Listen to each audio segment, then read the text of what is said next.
ìtọ́jú tó wúlò fún gbogbo àwọn tí wọ́n ní àìsàn Parkinson, àìsàn tó jẹ́ wípé tí ó bá ti bẹ̀rẹ̀ sí ènìyàn, abala ọpọlọ tó ń ṣiṣẹ́ fún ìlọsókè ìlọsódò ènìyàn, ó ní àìsàn yìí máa ń bá jà.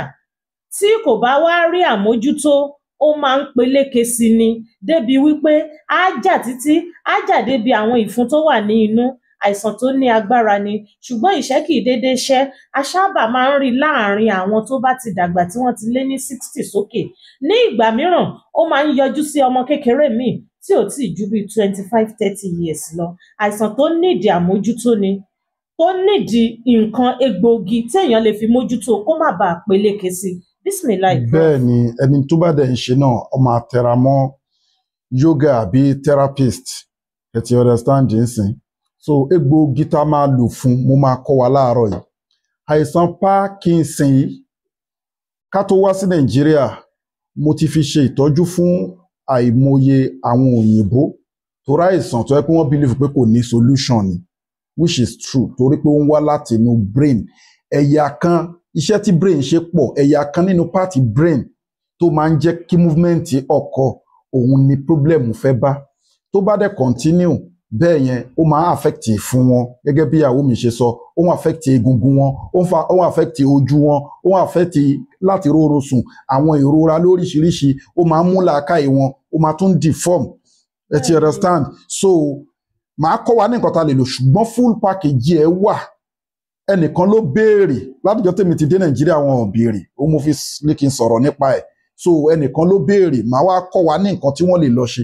Ṣùgbọ́n tó o bá ń fẹ́ oògùn Parkinson láti maintain ẹ̀ bí treatment tó yẹ pé at least èèyàn máa dúpẹ́ fún Ọlọ́run ọba bí ìsínì láì tààlà, ẹ lọ wo YouTube wa àti old Facebook wa, ẹ máa rí ìgbà yẹn a ṣe máa ń gba testimony, ẹ máa rí àwọn kọ́mẹ́ǹtì lórí àwọn èèyàn funfun aláwọ̀ funfun òyìnbó tá a ti fi tọ́jú. Bismillah. Ẹni tó bá ní kinní kan bá mi wá omi àgbọn fresh one, wá bá mi gbó omi àgbọn yẹn pẹ̀lú ewé yèrèpè àti ewé tábà gidi. Níwọ̀nba omi àgbọn, ewé yèrèpè àti ewé tábà gidi wàá gbó bó bá ṣe wù quantity tẹ́ wá fẹ́fẹ́, ẹ wá sieve ẹ fún, ẹ wá gẹ́ẹ̀tì black seed oil èyí tó jẹ́ ojúlówó original. Níbi táwa ti wá máa ń lo kalonji náà ní India ń pè, ìyẹn náà dàbí miracle one nìyí ni black seed original black seed oil. Ẹ mix ẹ̀ papọ̀, ẹ jẹ́ kó pọ̀, ṣíbí 5 láàárọ̀, ṣíbí 5 lọ́sàn-án, ṣíbí 5 lálẹ́ fún ẹni tó ní Parkinson. So kó rọra máa lò bẹ́ẹ̀, ṣe ti understand? Màá wá fún yín ní ìpara ẹ̀ láti lè máa fi màsáàjì irú ẹni bẹ́ẹ̀, ṣe ti understand? Tó bá ní stiffness. So ìpara ẹ̀ lélẹ́yìí. So ẹ máa gẹ́ẹ̀tì almond oil àti virgin olive oil àti black seed oil. Ẹ máa da mẹ́tẹ̀ẹ̀ta papọ̀, ẹ máa mix ẹ̀ pọ̀, kódà yẹn náà ẹ tún lè máa fún un mu. Ṣó ti yé yín nísìn, ẹ máa fi màsáàjì gbogbo àwọn ibi tó fẹ́ steve nínú system ẹ̀ bí ìsínì ńlá ìtàlá tested and confirmed. Èyí tẹ́ ẹ ṣe tẹ́ gbogbo ewé yẹn, ẹ lè mix oyin mọ́ tó bá wù yín tẹ́ bá lóyin original, ó wà effective gidi. So ẹ fi fídíò ìránṣẹ́ káwọn èèyàn jàǹfààní ẹ̀kẹ́dẹ̀ fi nǹkan tẹ́ bá lágbára sákàǹtì àwọn aláìní. Charity account 2044237680 2044237680. First Bank of Nigeria, Global Dahiratu Dhikrlahi Islamic Organization.